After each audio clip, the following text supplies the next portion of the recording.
केहू न बा अब जिए के सहारा, जब से तू भइलू बेगाना ए जान। दूर हो गइलू बता के मजबूरी, टूटल हमारे असियाना ए जान। हई फाटल करजबा के बोल सी के का कराम।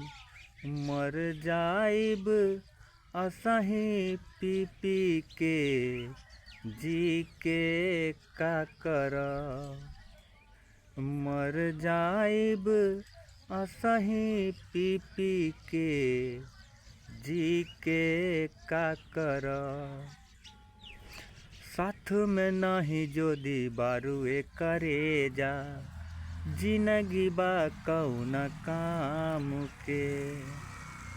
मुँह के खोजल ले बनी उपैया, जन हबाले बजाम के।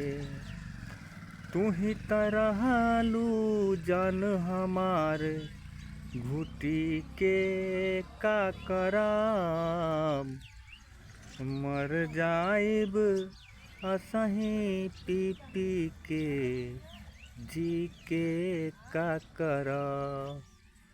मर जाइब असही पी पी के, जी के का करब।